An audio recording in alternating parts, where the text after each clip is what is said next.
కేవలం సర్టిఫికేట్ కాదు, real time AI knowledge తో మీ ఐటీ డ్రీమ్ నెరవేర్చుకోండి. ఇప్పుడు 35% చెల్లించండి, మిగతాది ప్లేస్మెంట్ తర్వాతే.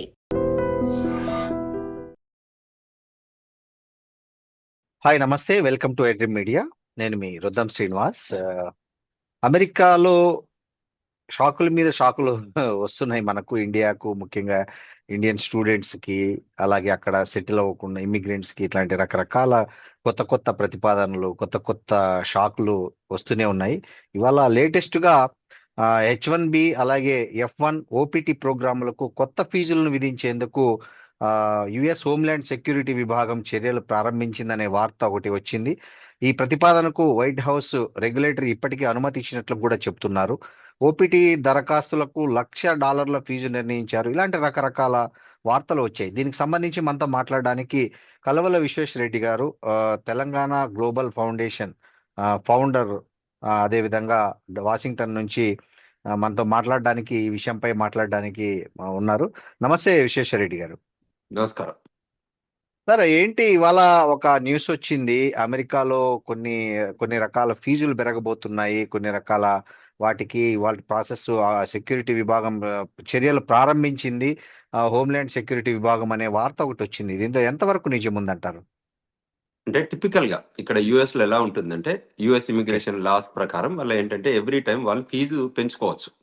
ఇక్కడ ఉన్న నీడ్స్ కానీ, దాని రిక్వైర్మెంట్ కానీ, దాన్ని బట్టి హిస్టారికల్ గా అంటే గుడ్ ఓల్డ్ ఏజ్ సిస్టమ్ లో ఉన్నట్టే ఫీజు ఎప్పటికి ఉండదు కదా. ఎవ్రీ టైమ్ ఇన్ఫ్లేషన్ బట్టి దానికి తగ్గట్టు ఉన్న ఇక్కడ నీడ్స్ ని బట్టి సర్వీసెస్ ఫీజ్ కింద they treat this as all services fees.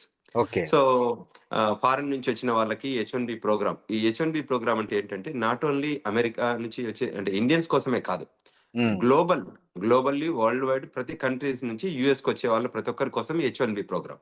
అట్లే F1 ప్రోగ్రామ్. అంటే ఏ ప్రోగ్రామ్ పెట్టినా ఇది ఒక కంట్రీ స్పెసిఫిక్ గా ఉండదు. అంటే మేజర్ కొన్ని కంట్రీ స్పెసిఫిక్ ప్రోగ్రామ్స్ కూడా ఉంటాయి, కానీ దిస్ పర్టికులర్ మనం ఎక్కువ యూటిలైజ్ చేసే H1, F1, ఎక్కువ B1, B2 మనం అంటే ఇండియా నుంచి ఇక్కడికి యూజ్ చేసే వీసాలలో ఈ 3 1, 2, 3 ర్యాంక్ లో ఉంటాయి. సో వీటికి ఎప్పుడు ఫీజెస్ పెంచుతూనే వెళ్తుంటారు, అంటే నీడ్ ని బట్టి. సో మేము కంట్రీకి వచ్చినప్పుడు ఇట్ వాజ్ ఓన్లీ $75. సో ఇప్పుడు H1B ఫీజెస్ 4,000 5,000 వరకు వచ్చేసింది. తర్వాత ప్రీమియం ఫీజెస్ వచ్చింది. ప్రీమియం ఫీజు కూడా ఇప్పుడు $3,000 వస్తుంది. సో పెరుక్కుంటూ వెళ్తున్నాయి. అంటే ఈ ఫీజెస్ అనేది నీడ్ బేస్డ్, కాకపోతే సర్వీస్ ఫీ కింద ట్రీట్ అవుతుంది కాబట్టి సర్వీస్ ఫీజు మీద అంటే ఫీజు పెంపకం గురించి ఇండియన్స్ ఏం వర్రీ కావట్లేదు. ఇమిగ్రేషన్ రూల్స్ పైన వర్రీ అవుతున్నారు ఎక్కువ.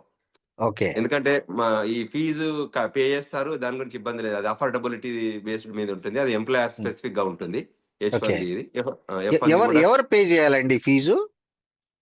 H1B ప్రోగ్రామ్ కి అయ్యేది ఉంటే ఎంప్లాయర్ పే చేస్తారు.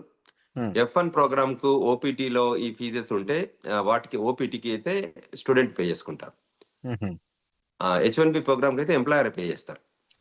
కాకపోతే అందులో ప్రీమియం ఫీ అని ఉంటుంది, అది ఎంప్లాయీ పే చేసుకోవచ్చు. ఏది $1,00,000? $1,00,000 అది ఎంప్లాయర్ పే చేస్తారు. అది ఎంప్లాయర్ స్పెసిఫిక్ ఫీ. సో అంతే, దాని గురించి వరీ కావాల్సిన అవసరం లేదు. అంటే ఫీజెస్ గురించి ఎప్పుడు అంటే నీడ్ బేస్డ్ మీద, అది అంటే ఒక పర్సన్ స్పెసిఫిక్ గా $100,000 పెట్టట్లేదు కాబట్టి అది గ్లోబల్ ప్రోగ్రామ్. ఎవరు కంట్రీకి కొత్తగా వచ్చినా వాళ్ళందరూ పే చేయాలని ఒక రూల్ పెట్టారు అనుకోండి, అది వరల్డ్ వైడ్ అప్లై అవుతుంది. ఇంకోటి H1B ప్రోగ్రామ్ ఓన్లీ టెక్నాలజీ వాళ్ళకే కాదు. H1B ప్రోగ్రామ్ అనేది అన్ని రకాల సెక్టర్స్ కి, అంటే అది డాక్టర్స్ కానివ్వండి, తర్వాత civil, mechanical, electrical, lawyers, you name it, everyone who are coming through H1B, they have to go through the system.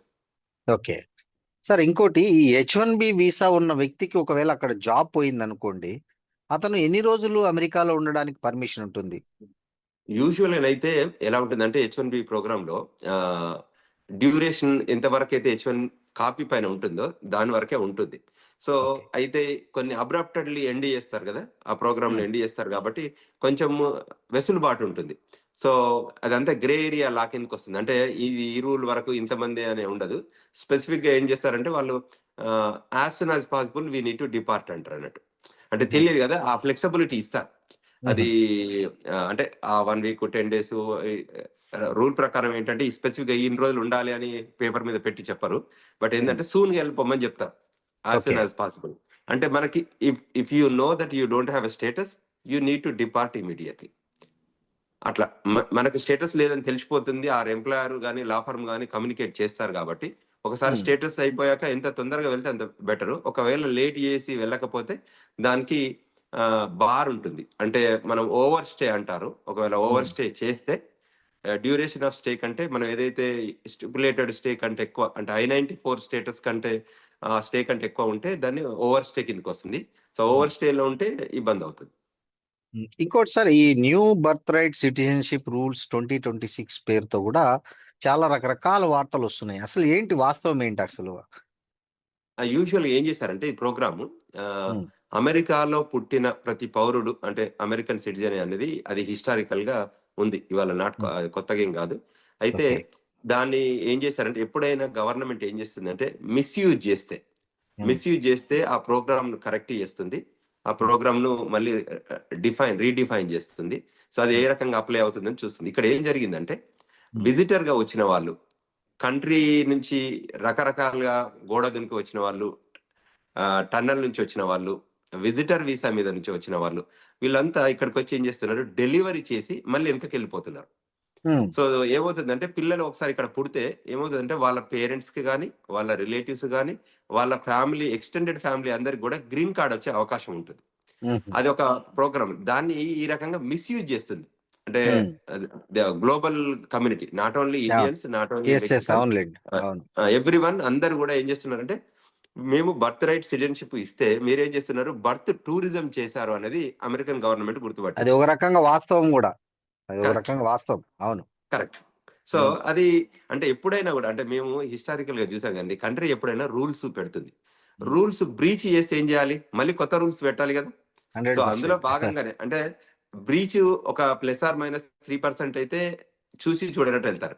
కానీ అవును. +or -90% అయితే ఖచ్చితంగా చేంజ్ చేసుకుంటారు. చేంజ్ చేసుకుంటారు. అందులో అవును. భాగంగానే ఉమ్, బర్త్ రైట్ ఇవాళ కొత్తదేం కాదు కదా. ఇక్కడ ఈ కంట్రీలోకి వచ్చి ఈ ల్యాండ్ లో పుడితే ఇంత బ్రహ్మాండం, ఈ కంట్రీ ఎంత గొప్పగా ఉందంటే మనకి చాలా facilities. It's a democratic country. It is not a correct. Um, Kingdom ఉండే రాజరిక ప్రభుత్వాలు కాదు కదా. సో అవునవును. మన వాళ్ళు ఇవాళ ఎంత స్థాయి కంటే అంత స్థాయికి వెళ్ళే పరిస్థితిని ఇవాళ కమలా హ్యారిస్ వైస్ ప్రెసిడెంట్ గా మనకు రన్ చేసుకునే స్థాయి తీసుకొచ్చారు కదా. సో ఇట్లా అవునండి. ఈ సిచ్యువేషన్ ఉన్నప్పుడు అంటే ఇక ఈ కంట్రీలో పుట్టిన వాళ్ళకి ఎన్ని రకాల రైట్స్ ఉన్నాయి, గవర్నర్స్ అయితే ఉన్నారు, కాంగ్రెస్ మెన్స్, సెనేటర్ కాగలిగే అవకాశాలు ఈ దేశంలో ఉన్నాయి. అంటే ఉమ్, ఏదో దేశం నుంచి వచ్చిన వాళ్ళే అవుతున్నారు కదా. అవునండి. ఇప్పుడు ఒబామా ఉంది. ఒబామా ఎక్కడి నుంచి వచ్చారు ఏంటి అని అందరూ చూస్తే మోస్ట్ ఆఫ్ ద వాళ్ళు ఇమిగ్రెంట్సే కదండి. అవును. ఇమిగ్రేట్ వాళ్ళ ఫాదర్స్, మదర్స్ ఫస్ట్ జనరేషన్. ఇప్పుడు vice president correct. JD Vance wife వాళ్ళ పేరెంట్స్ ఇండియా నుంచి వచ్చిన వాళ్ళు, అవును. తెలుగు వాళ్ళు. అవును. సో అంచేత అనేది ఏంటంటే మనకు ఈ కంట్రీ ఇట్ వెల్కమ్స్. ఇప్పుడు F1 ప్రోగ్రామ్ అనుకోండి, H1 ప్రోగ్రామ్ అనుకోండి, ఈ కంట్రీ ఇప్పుడు ఉమ్, ట్రంప్ ఉమ్, 2.0లో ఏంటి క్లియర్ ఉమ్, గా చెప్తున్నారంటే ఉమ్, ప్రపంచ వ్యాప్తంగా ఉన్న క్రీమ్ మాకు కావాలి, ఈ దేశానికి కావాలి. మీ దగ్గర ఎక్స్ట్రాడనరీ టాలెంట్ ఉందా చెప్పండి, మేము తీసుకుంటాం. ఏదో ఒక ఉమ్, ప్రోగ్రామ్ లో ఇండక్ట్ చేసుకుంటాం, మా కంట్రీకి వెల్కమ్ చెప్తాం. ఉమ్, లేదా మీ దగ్గర ఎక్స్ట్రాడనరీ డబ్బు ఉందా, మా కంట్రీకి రండి, మా కంట్రీలో ఇన్వెస్ట్ చేయండి, మా కంట్రీలో ఎంప్లాయ్మెంట్ క్రియేట్ చేయండి, మాకు ఎంప్లాయ్మెంట్ క్రియేట్ చేయడం రూపకంగా కూడా మేము మీకు గ్రీన్ కార్డ్స్ ఇస్తాం. ఉమ్, సో ఈ 2 వేస్ రూపకంగా రండి, కానీ మా దగ్గరకు వచ్చి మా రూల్స్ ను బ్రీచ్ చేస్తాము, మేము ఇక్కడ గోడ దునికి వస్తాము, లేకపోతే టన్నల్ రూపకంగా వస్తాము, ఈ కంట్రీ ఎకానమీని మేము మిస్యూజ్ చేస్తాము, ఈ కంట్రీ ఎకానమీలో మేము ట్యాక్స్ పే చేయము, ఇక్కడికి ఉమ్, వచ్చి మేము ఇల్లీగల్ గా ఉంటాము, ఓవర్ స్టేగా ఉమ్, ఉంటాము అంటే ఏ కంట్రీ కూడా వెల్కమ్ చెప్పదు కదా. ఏదో ఒక రోజు ఇప్పుడు ఐస్ ఉమ్. ఇమిగ్రేషన్ కస్టమ్ ఎన్ఫోర్స్మెంట్ ఇప్పుడు రోడ్ల మీద పడి తిరుగుతున్నారు. కరెక్ట్. ఎక్కడ సిటీలో ఎక్కడ దొరికితే అక్కడ వాళ్ళని అరెస్ట్ చేస్తున్నారు, జైలుకు ఉమ్. పంపుతున్నారు, డిపోర్ట్ చేస్తున్నారు. సరే, సో ఇప్పుడు ఇప్పుడు ఇప్పుడు మనం మాట్లాడుకుంటున్న టాపిక్ ఏదైతే ఉందో new citizenship, birth right citizenship, దాంట్లో ఏమైనా కొత్త ప్రతిపాదనలు పెట్టారా? మార్చుకుంటారు కదా అనేది మనం మాట్లాడుతున్నాము. సో కొత్తవి ఏమైనా వచ్చాయా నిబంధనలు? యాక్చువల్గా బర్త్డే సిటిజన్షిప్ క్యాన్సిల్ చేయాలి అని ప్రెసిడెంట్ ఆర్డర్స్ తీసుకొచ్చారు. ఓకే. తీసుకొస్తే కోర్టు ఏం చేసిందంటే ఇంకా దాన్ని పూర్తిగా ఎండార్స్ చేయలేదు. సో అందువల్ల దానిపైన డినైల్ చేస్తే వాళ్ళు మళ్ళీ అప్పీల్కి వెళ్తున్నారు. సో ఉమ్, అంటే అది ప్రాసెస్ లో ఉంది. But okay. ఇప్పటికైతే ప్రస్తుతానికైతే అందరికీ సిటిజన్షిప్ ఇస్తున్నారు. ఓహో. సో ఆ, ఇంకా ఏ- అమలు కాలేదు. జస్ట్ అది అమలు కాలేదు. ప్రతిపాదనలో ఉంది, అమలు కాలేదు. ఆ సార్ అలాగే ప్రతిపాదన గ్రీన్ ఇంక్లూడ్ కార్డ్. చేద్దామని ట్రై చేశారు, కోర్టు అవును. వద్దని చెప్పింది. దాన్ని కోర్టు మళ్ళీ వీళ్ళు అడ్డుకోవడం. అప్పీల్కి వెళ్తున్నారు. ఆ. సార్, ఈ గ్రీన్ కార్డుకు సంబంధించి కూడా ట్రంప్ గారు వచ్చిన తర్వాత చాలా చాలా మార్పులు చేర్పులను సజెస్ట్ చేస్తున్నారంటారు. దీనికి గ్రీన్ కార్డుకు సంబంధించి ఏంటి సార్ అప్డేట్? అంటే యూజువల్గా ఎలా ఉంటుందంటే గ్రీన్ కార్డ్ అనేది పర్మనెంట్ రెసిడెన్సీ. సో అవును. పర్మనెంట్ రెసిడెన్సీ రిక్వైర్మెంట్ ఎలా ఉంటాయంటే గ్రీన్ కార్డ్ తీసుకున్నాక ఒక 6 నెలలు ఈ దేశంలో మినిమం ఉండాలి రూల్. అంటే అవును. ఈ దేశస్తుడు కాబట్టి ఇక మీరు పర్మనెంట్ ఇక్కడే రెసిడెన్సీ అంటే పిఆర్ అంటారంటే పర్మనెంట్ రెసిడెన్సీ. సో మీరు ఇక్కడే పర్మనెంట్ ఉండండి, మీరు బయటికి వెళ్ళొచ్చు, మీ హోమ్ కంట్రీకి వెళ్ళొచ్చు, ఎక్కడికి వెళ్ళొచ్చు, కానీ 6 నెలల కంటే ఎక్కువ వెళ్ళొద్దు. అంటే ఇక్కడ ఈ కంట్రీలో 6 నెలలు తప్పకుండా ఉండాలి. కానీ ఇందులో వయలేషన్ అయింది అనుకోండి, నేను గ్రీన్ కార్డ్ హోల్డర్ కానీ నేను ఇండియాలో వెళ్ళి ఉంటాను పర్మనెంట్ గా, అంటే నేను ఒక ఇండియా గురించి అనే కాదు ఎక్కడైనా ఎనీ కంట్రీ. కంట్రీలో ఎనీ కంట్రీ వెళ్ళాలి అంటే ఉండండి, దానికి కూడా ఒక రూల్ ఉంటుంది, రీఎంట్రీ పర్మిట్ అని అంటారు. అది ఒక 2 ఏళ్ల వరకు ఉండొచ్చు. అంటే నేను ఇండియా వెళ్ళి ఒక 2 years వరకు ఉండి వస్తాను, అంటే మనం ఇండియన్ కాంటెక్స్ట్ లో మాట్లాడుతున్నాం కాబట్టి అవును. 2 years వరకు ఉండొచ్చు. మళ్ళీ వచ్చి మళ్ళీ రీఅప్లై చేసుకొని మళ్ళీ రీఎంట్రీ పర్మిట్ తీసుకొని మళ్ళీ 2 years వరకు ఉండొచ్చు. అంటే రూల్స్ ఉన్నాయి దానికి తగ్గట్టు, అంటే ఉండాలని. లేదు నేను కంటిన్యూస్ గా నేను గ్రీన్ కార్డ్ ప్రోగ్రామ్ ను మిస్యూజ్ చేస్తా అంటే మాత్రం మేము వెల్కమ్ చెప్పము. మిమ్మల్ని పోర్ట్ ఆఫ్ ఎంట్రీలోనే మేము దాన్ని చెక్ చేసుకుంటాము. మీరు వయలేట్ చేస్తున్నారని గమనిస్తే మిమ్మల్ని మేము డిపోర్ట్ చేస్తాము, మీ ఇమిగ్రేషన్ గ్రీన్ కార్డుని క్యాన్సిల్ చేస్తాము. అది కొత్తది యాక్టివిటీ. ఓకే. సో అది ఇప్పుడు జరుగుతుంది. తర్వాత ఇప్పుడు గ్రీన్ కార్డ్ లో ఏంటి, H1B ప్రోగ్రాంలు ఏంటి, F1B ప్రోగ్రాంలు ఏంటి అంటే కొత్త రూల్స్ లో వీళ్ళు ఏం చేస్తున్నారు, ఇక్కడ ఏదైనా మీరు క్రిమినల్ ఇంటెంట్ ఉందా, మీకు ఇక్కడ ఏదైనా ఇష్యూస్లలో పార్టిసిపేట్ అయ్యారా, మీరు డ్రగ్ డీలింగ్ చేశారా, హ్యూమన్ ట్రాఫికింగ్ చేశారా, తర్వాత ఎనీ క్రిమినల్ యాక్టివిటీ చేశారా, అటువంటి యాక్టివిటీ చేస్తే మా కంట్రీకి మీరు అక్కర్లేదు, మీరు తప్పకుండా డిపోర్టబుల్ చేస్తాం. అదేవిధంగా ఇంకా వేరియస్ ఇష్యూస్ ఏది చేసినా, అంటే మీరు కంట్రీకి లాయల్గా ఉన్నారా లేరా, ఇది మీరు నాన్ ఇమిగ్రెంట్ ఏలియన్స్ నుంచి వచ్చారు, తర్వాత మీకు రెసిడెన్సీ ఇచ్చాం, తర్వాత మీరు ఈవెన్ న్యాచురలైజేషన్ సిటిజన్ అంటే పుట్టకుండా కూడా సిటిజన్షిప్ ఇస్తారు ఇక్కడ.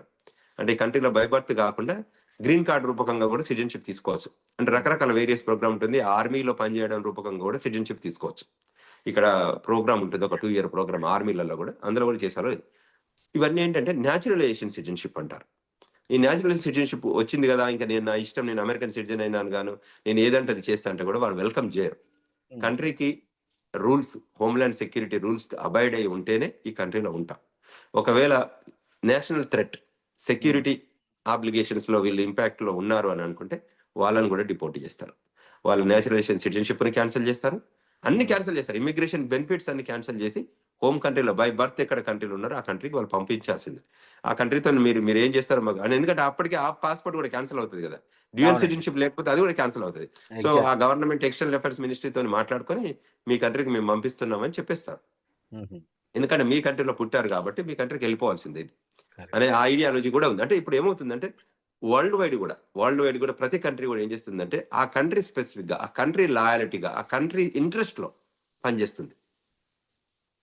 సార్ ఇంకోటి, ఈ F1 నుంచి ఒక స్టూడెంట్ H1Bకి మారే ప్రాసెస్ లో చేసే బిగ్గెస్ట్ మిస్టేక్స్ ఏంటి సార్? యూజువల్ గా మిస్టేక్స్ ఏమి ఉండవు. F1 అనే స్టూడెంట్ ప్రోగ్రామ్ లో 2 years మాస్టర్ చేస్తారు. దాని తర్వాత 3 years అంటే 36 months ఓపీటీ ప్రోగ్రామ్ ఉంటుంది. ఫస్ట్ 12 months రెగ్యులర్ ఉంటుంది, తర్వాత స్టెమ్ ఓపీటీ అంటారు. So science, technology, engineering, mathematics వాళ్ళకి 36 months, నాన్ స్టెమ్ వాళ్ళకి ఓన్లీ 12 months ఓపీటీ టైం ఉంటుంది. ఎస్పెషల్లీ ఏంటంటే ఈ మేనేజ్మెంట్ ప్రోగ్రామ్స్ కానీ, ఆర్ట్స్ ప్రోగ్రామ్స్ కానీ, తర్వాత లీగల్ ప్రోగ్రామ్స్ కానీ ఓన్లీ 12 months ఉంటుంది. ఆ టైంలో ఏం చేస్తారంటే ఎవ్రీ ఇయర్ H1B ప్రోగ్రామ్ ఉంటుంది. ఇట్స్ యాన్యువల్ కోటా ఉంటుంది, 65,000 రెగ్యులర్ కోటా ఉంటుంది, 20,000 మాస్టర్స్ కోటా ఉంటుంది. ఆ ప్రోగ్రామ్ కి ఇప్పుడున్న కరెంట్ సిచ్యువేషన్ లో ఎలా ఉంది అంటే ప్రస్తుత పరిస్థితులలో లాటరీ సిస్టమ్ లో ఉంది. అది లాటరీ ద్వారానే చూజ్ చేస్తున్నారు. అంటే ఇక్కడ ఎలిజిబుల్ క్యాండిడేట్స్ అప్లికేషన్ పెట్టుకుంటారు, రిజిస్టర్ చేస్తారు ఎలక్ట్రానిక్ మెథడ్ లో, చేసుకున్న దానికి లాటరీ మెథడ్ లో వాళ్ళని చూజ్ చేస్తారు. ఈ 85,000 చూజ్ చేసుకొని వాళ్ళకి H1B ఫైలింగ్ కోసం పంపమంటారు, పేపర్ వర్క్ చేయడానికి. సో వాళ్ళకి H1B ప్రోగ్రామ్ ఇస్తారు. H1 పిక్ అవుతే వాళ్ళు H1 మీద ఉంటారు, లేదంటే F1 ప్రోగ్రామ్ మీదనే ఉంటారు. F1 కంప్లీట్ అంటే 2 years masters, 3 years OPT time లోపల కూడా వాళ్ళకి H1 రాకపోతే వాళ్ళు కంట్రీకి వెనకకి వెళ్ళిపోవాల్సి ఉంటుంది. సో అది కాకుండా కూడా మన వాళ్ళు ఏం చేస్తారంటే సెకండ్ మాస్టర్స్ రూపకంగా కానీ, లేకపోతే PhD ప్రోగ్రామ్ కానీ, అంటే higher education, so hire educations లో కానీ డిఫరెంట్ కోర్సెస్ లో కానీ జాయిన్ అవుతుంటారు. అంటే మళ్ళీ H1 వచ్చే వరకు కూడా ఈ కంట్రీలో ఉండటానికి ప్రయత్నం చేస్తుంటారు. సో అందులో భాగంగానే సెకండ్ మాస్టర్స్ కానీ, లేకపోతే హైయర్ ఎడ్యుకేషన్ అంటే PhD ప్రోగ్రామ్ కానీ, సెకండ్ మాస్టర్స్ కూడా ఇప్పుడు కొత్త రూల్స్ తీసుకొచ్చారు. సో అందువల్ల ఏం చేస్తున్నారంటే PhD ప్రోగ్రామ్కి వెళ్తున్నారు. So that they can hire educate అవుతుంటారు. ఇన్ ద మీన్ టైం మళ్ళీ H1 ప్రోగ్రామ్ లో మళ్ళీ పార్టిసిపేట్ అవుతారు. లాటరీలో. ఓకే. So okay. అందులో దానిలో వస్తే అదొక 6 year వరకు ఉండొచ్చు H1 దానిలో. ఆ 6 ఓకే. years టైంలో మళ్ళీ మనకి గ్రీన్ కార్డ్ ఎలిజిబిలిటీ ఉంటుంది.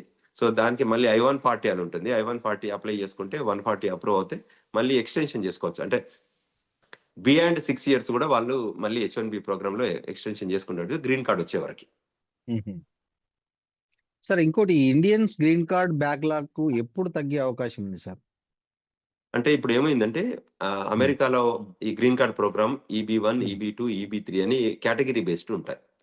సో అలానే కంట్రీ స్పెసిఫిక్ గా కోటా ఉంటుంది.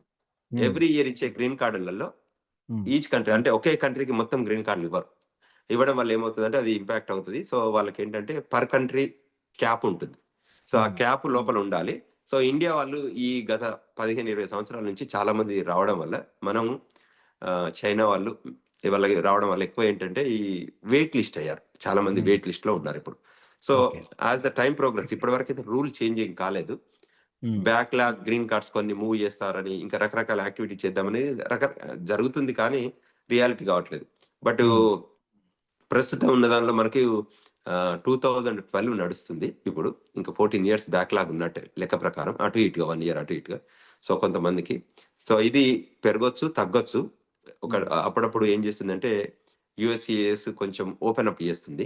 సో గ్రీన్ కార్డ్ రాకపోయినా 485 ఎలిజిబిలిటీ ఇస్తే వాళ్ళ కంట్రీలో అప్లికేషన్ పెట్టుకుంటే అడ్జస్ట్మెంట్ ఆఫ్ స్టేటస్ రూపకంగా కంట్రీలో ఎక్కువ రోజులు ఉండొచ్చు. అంటే 10 ఏళ్ళు కావచ్చు గ్రీన్ కార్డ్ రావడం, 15 ఏళ్ళైనా కానీ వాళ్ళకి సెమీ గ్రీన్ కార్డ్ లెవెల్లో కంఫర్టబిలిటీ ఉంటుంది. సో అంచేత ఆ ప్రోగ్రామ్ అంటే ఇది ఎలా ఉంటుంది అంటే కేస్ స్పెసిఫిక్ గా ఒక్కొక్కరికి ఒక్కొక్క కన్సర్న్స్ ఉంటే వాళ్ళని మనకు రీచ్ అవుట్ కావచ్చు. We have our US immigration law firm, we can guide them, educate them, counsel them. అదేవిధంగా మనం గ్లోబల్ తెలంగాణ రూపకం కూడా చాలా సెమినార్స్, సింపోజిజమ్స్, తర్వాత కౌన్సిలింగ్, ఎడ్యుకేషన్ ఇస్తుంటాం. ఎందుకంటే వాళ్ళకి ఇమిగ్రేషన్ నుంచి నాలెడ్జ్ ఉండదు. సో ఈ గైడెన్స్ ఉండదు. సో మేము ప్రాపర్ ఇమిగ్రేషన్ అటార్నీస్ తోని వాళ్ళకి మంచి గైడెన్స్ ఇప్పిస్తుంటాం. ఆ కేస్ స్పెసిఫిక్ అంటే జనరిక్ ఉండదని షేర్ చేస్తుంటారు, యూట్యూబ్ లో చేస్తుంటారు. కానీ ఇప్పుడు వచ్చాక లాట్ ఆఫ్ కంటెంట్ మనకి వెబ్ లో ఉంది. బట్ కేస్ స్పెసిఫిక్ కావాలంటే తప్పకుండా ఒక అటార్నీతో మాట్లాడిన రూపకంగా వాళ్ళకి ఆ సొల్యూషన్ రావడానికి ఆస్కారం ఉంటుంది. So we're providing that services to so that వాళ్ళకి they should get benefited out of it. ఎందుకంటే మేము స్వంతగా తెలుసుకోకుండా నిర్ణయాలు తీసుకోకుండా వాళ్ళకి ప్రాపర్ ఇమిగ్రేషన్ స్టేటస్ ఉండాలని కోరుకుంటాం. సో వాళ్ళందరూ కూడా విజ్ఞప్తి చేద్దాం, ఏ సమస్య ఉన్నా అంటే ఇమిగ్రేషన్ మ్యాటర్స్. ఎందుకంటే ఇంతకుముందు మీరు అన్నట్టు చాలా డైనమిక్ గా రూల్స్ చేంజ్ అవుతున్నాయి. ఇవాళ ఒక రూల్ ఉంటుంది, రేపు మార్నింగ్ ఇంకో రూల్ ఉంటుంది, ఎల్లుండి మార్నింగ్ ఇంకో రూల్ ఉంటుంది. ట్రంప్ అడ్మినిస్ట్రేషన్ వచ్చాక ట్రంప్ ఎగ్జిక్యూటివ్ ఆర్డర్స్ ఇస్తారు. ఆ ఎగ్జిక్యూటివ్ ఆర్డర్స్ కి కాంగ్రెస్ తో సంబంధం లేదు. ఆయనకు మనసుకి ఏది నచ్చితే అది, తర్వాత ఆ టీం ఉంటుంది, ఆ టీం ఏది అనుకుంటే అది ఎగ్జిక్యూటివ్ ఆర్డర్ గా బయటకు వస్తుంది. సో అది లాంగ్ టర్మ్ సాంచిటీ లేకున్నా కూడా ఇమీడియట్ గా అయితే దానికి పవర్ఫుల్ ఉంటుంది. సో ఇప్పుడు ఎగ్జిక్యూటివ్ చేయడానికి ఆర్డర్ అవుతుంది. సార్ ఇంకోటి, OPT దరఖాస్తులకు $1,00,000 ఫీజు తీసుకొచ్చే విషయంలో కూడా అమెరికా ప్రభుత్వం ఉంది అని అంటున్నారు. అది ఎంతవరకు కరెక్ట్ సార్? అంటే ఎలా ఉంటుందంటే ఇప్పుడు అమెరికా కంట్రీ ఇంట్రెస్ట్ లో, అమెరికన్ ఇమిగ్రేషన్ ఇంట్రెస్ట్ లో, American safety and security interest లో పనిచేస్తుంది. ఈ ఫీజెస్ కూడా వాళ్ళకి అవసరం ఉంది అనుకున్నప్పుడు వాళ్ళు పెంచుకుంటూనే వెళ్తారు. దాని ఇంపార్టెన్స్, ఆ ప్రోగ్రామ్ కు వాల్యూ ఉంది, ఆ ప్రోగ్రామ్ కి కాంపిటెన్సీ ఉంది అనుకున్నప్పుడు డబ్బు ఎక్కువ పెట్టేస్తారు. అంటే they want to collect money out of the programme. Government కూడా ఇప్పుడు USCIS ఏంటంటే ఈ సెల్ఫ్ ఫండెడ్ అన్నట్టు, అంటే గవర్నమెంట్ కాకుండా వీళ్ళే ఇక్కడ డబ్బు రేజ్ చేసుకుంటారు. సో ఈ ఫీజెస్ రూపకంగా వచ్చే డబ్బుతోనే వీళ్ళు ఆపరేషన్ ఉంటుంది ఆర్గనైజేషన్. సో అంచేత సర్వీస్ అంటే ఎనీథింగ్ అంటే అమెరికాలో ఫీజెస్ అనేది ఒక కన్సర్న్ కాదండి. ఎందుకంటే ఫీజు అనేది నీడ్ బేస్డ్ మీదనే ఛార్జ్ చేస్తారు. ఇప్పుడు మాకు అప్పుడు ఏదో $75, $125 ఛార్జ్ చేశారని ఇప్పుడు అదే సేమ్ ఫీజు ఉంచలేరు కదా. సో ఇప్పుడున్న ప్రస్తుత పరిస్థితుల రూపకంగా వాళ్ళకున్న అవసరార్థం ఎలా ఉంటుంది దాన్ని బట్టి వాళ్ళు ఫీజులు పెడతారు. సో అంచేత అది ఇంకోటి అది నాట్ స్పెసిఫిక్ టు ఇండియా. ఒకసారి వాళ్ళు ఫీజు ఇంక్రీజ్ చేస్తే that is for global. So a country రావాలనుకున్నా కూడా ఆ ఫీజు కట్టి రావాల్సిందే. సో అంచేత అది పెద్ద కన్సర్న్ కాదు అనేది నా ఉద్దేశం. ఎందుకంటే ఫీజెస్ మన వాళ్ళు నీడ్ బేస్డ్ ఉంటుంది. కొన్ని హార్డ్షిప్స్ కూడా ఉంటాయి, దానికి డిపెండెన్సీస్ ఉంటాయి. అంటే ఇప్పుడు వద్దనుకున్నారు అనుకోండి, ప్రోగ్రామ్ తీసేయాలనుకోవాలనుకోండి, అప్పుడు అటువంటి సిచ్యువేషన్ లో వాళ్ళు రకరకాల స్కేర్సిటీ క్రియేట్ చేస్తారు. సో అందులో భాగంగానే జరుగుతున్నాయి తప్ప స్పెసిఫిక్ గా ఇది అంటే ఒక కంట్రీని దృష్టిలో పెట్టుకొని జరుగుతున్నది కాదు. సార్ కొన్ని దేశాలకు సంబంధించి, కొన్ని నిర్దిష్ట దేశాలకు సంబంధించి ఇమిగ్రెంట్ వీసాల జారీని అక్కడ తాత్కాలికంగా నిలిపివేశారని వార్తలు వస్తున్నాయి. సో దీనివల్ల భారత్ మీద ఏమైనా ప్రభావం పడుతుందా మన ఇండియా మీద? ఏముండదు. బేసికల్‌గా ఏం చేశారంటే, ట్రంప్ అడ్మినిస్ట్రేషన్ 1.0లో ఒక 7 కంట్రీస్ మీద బ్యాన్ చేశారు. ఓకే. ఎందుకంటే సమ్ థ్రెట్ ఆర్ సెక్యూరిటీ ఉంది అనుకోని, ఈ వాళ్ళు మన కంట్రీకి లాయల్ కాదు అని అనుకున్నప్పుడు డిపార్ట్మెంట్ ఆఫ్ స్టేట్ వారిని డిస్కషన్ చేసి, ప్రెసిడెంట్ చేసి ఏం చేస్తారంటే, ఈ కంట్రీ వల్ల మేము రానియ్యము. ఓ 6 మంత్స్, ఏమేమి 1 ఉన్నాయి ఇయర్. సార్ ఆ జాబితాలో ఏ ఉన్నది? ఆ జాబితాలో ఉన్న majority countries Muslim countries. Okay. Gulf Muslim countries. So Muslims countries ఉండడం వల్ల వాళ్ళు అంటే ఈ అమెరికన్ ఇంట్రెస్ట్ లో పనిచేయని కంట్రీస్ ఏదున్నా కూడా వాటిని రానివ్వరు. శాంక్షన్స్ వేస్తారు. మీకు తెలుసు కదా, మీరు ఫైనాన్షియల్ అవును. శాంక్షన్స్ ఎలా ఇస్తారో అవును. Similar to that visa sanctions అన్నట్టు ఇది బేసికల్ గా. Immigration visa sanction. ఇప్పుడు మా దేశానికి మీరు లాయల్ గా ఉన్నారనుకోండి, మేము వెల్కమ్ చెప్తాం. మా అవును. దేశానికి అగనెస్ట్ మీ కంట్రీలో ఆర్గనైజేషన్స్ అయ్యి అక్కడ మేము ప్రిపరేటరీ యాక్టివిటీస్ చేస్తున్నారు అనుకోండి, ఇక్కడ ఈ కంట్రీని డిఫేమ్ చేయడానికి కానీ, డిస్టర్బ్ చేయడానికి కానీ, ఇబ్బంది చేయాలనే ఆలోచన విధానం ఉందనుకోండి, మేము ఎందుకు అవును. రాణిస్తాం? ఇప్పుడు మన ఇంటికి ఎందుకు రాణిస్తామండి? అంతే మన కదా వాళ్ళకి సార్. ప్రేమగా మన అభిమానంగా మన ఉంటే మన ఇంటికి మనకు సరిపడిన వాళ్ళని మనమే ఇళ్ళలోకి రానియము. వాళ్ళ దేశంలోకి ఎందుకు రాణిస్తారు? ఎందుకు కరెక్టే. రాణిస్తాం? సో అవును. అందులో భాగంగా జరుగుతున్న కార్యక్రమాలే. దానికి సుప్రీంకోర్టు కూడా ట్రంప్ 1.0 తీసుకున్న నిర్ణయం కరెక్టే అని చెప్పింది. అంటే ఇప్పుడు ఎవరమైనా ఈ కంట్రీ ఇంట్రెస్ట్ లో రండి. ఇప్పుడు 180 దేశాలకు, ప్రపంచంలో 196 దేశాలలో ఉంటే 7-8 కంట్రీలు ఎందుకు బ్యాన్ చేస్తున్నారు? మిగతా అన్ని కంట్రీస్ కి వెల్కమ్ చెప్తున్నారు కదా. సో ఆ అవును. కంట్రీ ఇంట్రెస్ట్, మా కంట్రీ ఇంట్రెస్ట్ లో మీరు ఉండండి, మిమ్మల్ని వెల్కమ్ చెప్తాం. ఇప్పుడు నార్త్ కొరియా ఉందనుకోండి, అమెరికా అవును. ఇంట్రెస్ట్ లో పనిచేయదు. సో నార్త్ కొరియా వాళ్ళకి వెల్కమ్ ఉండదు. అంటే సిమిలర్ గా అవును. చెప్తున్నాను. తర్వాత ఈ కరెక్ట్. ఎక్కడైతే ఎక్స్ట్రీమిస్టిక్ కంట్రీస్, టెర్రరిస్టిక్ ఐడియాలజీ ఉన్న కంట్రీ లోపల జరుగుతున్నారు. అంటే కంట్రీ టెర్రరిజం కంట్రీ ఉండదు, బట్ ఆ కంట్రీలో ఉన్న కంట్రీలో గ్రూప్స్, జరుగుతున్న కార్యకలాపాలు. కార్యక్రమాలు అమెరికాకు లాయల్ గా లేకపోతే, అమెరికా అగనిస్ట్ గా యాక్టివిటీ చేస్తే, అమెరికాకు ప్రొవోకింగ్ యాక్టివిటీ చేస్తే, దెన్ వాళ్ళ మీద బ్యాన్ చేస్తారు, వాళ్ళని రానివ్వరు. అది హిస్టారికల్ గా అంటే ఇది నాట్ టుడే, హిస్టారికల్ గా జరుగుతుంది, ఇప్పుడు జరుగుతుంది, రేపు ఫ్యూచర్ లో కూడా ఉండబోతుంది. ఓకే. ఇది ఇమిగ్రెంట్ కంట్రీ కాబట్టి యూజువల్ గా ఫ్లో ఆఫ్ కంట్రీ ఫోక్స్ వస్తూనే ఉంటారు. ఈ కంట్రీలకు రావడం పోవడం అనేది కామన్. మనకు ఒక బ్రహ్మాండమైన విజిటర్ వీసా ప్రోగ్రామ్ ఉందండి. అది ప్రపంచంలో ఏ దేశం లేదు. ఎందుకంటే మాకు ఇమిగ్రేషన్ లా ఫర్మ్ ఉంది కాబట్టి నేను చెప్తున్నాను. ఎందుకంటే ఈ 10 years విజిటర్ వీసా ప్రోగ్రామ్ అనేది ఏ కంట్రీ కూడా ఇవ్వదు. That is a great programme చెప్పాలంటే. ఒకసారి మీకు వీసా ఇస్తే 10 సంవత్సరాలు మీరు వచ్చి 6 నెలలు ఉండేటట్టు 10 ఏళ్ళు ఉండే వీసా ఇవ్వడము చాలా గొప్ప విషయం. ఏ కంట్రీ కూడా అంత ఇవ్వదు. చాలా స్పెసిఫిక్ గా ఉంటుంది. మీరు ఎన్ని రోజులకు వస్తారు? నెలకా, 2 నెలలకా? 2 నెలలకే ఇస్తారు వీసాలు. 6 నెలలకే ఇస్తారు. 10 years వెరీ రేర్. ఇది ఒకటి ఇస్తుంది, యూకే ఇస్తుంది. యూకేలో కూడా 10 years వీసా ఉంటుంది. మనం రిక్వెస్ట్ చేస్తే ఫీజు ఎక్కువ కడితే ఇస్తుంది. యూజువల్ గా 3 years 5 years అలా ఉంటుంది. బట్ 10 years రిక్వెస్ట్ చేస్తే వాళ్ళ బ్యాక్గ్రౌండ్ చెక్ చేసుకొని వీళ్ళు మా కంట్రీకి లాయల్ గానే ఉన్నారు, బాగానే ఉన్నారు అనుకుంటే వాళ్ళకు కూడా 10 years ఇస్తారు. సో ఆ programme B1 B2 programme is a great programme for America. Okay. Thank you sir. Thank you very much. Thank you. నమస్కారం.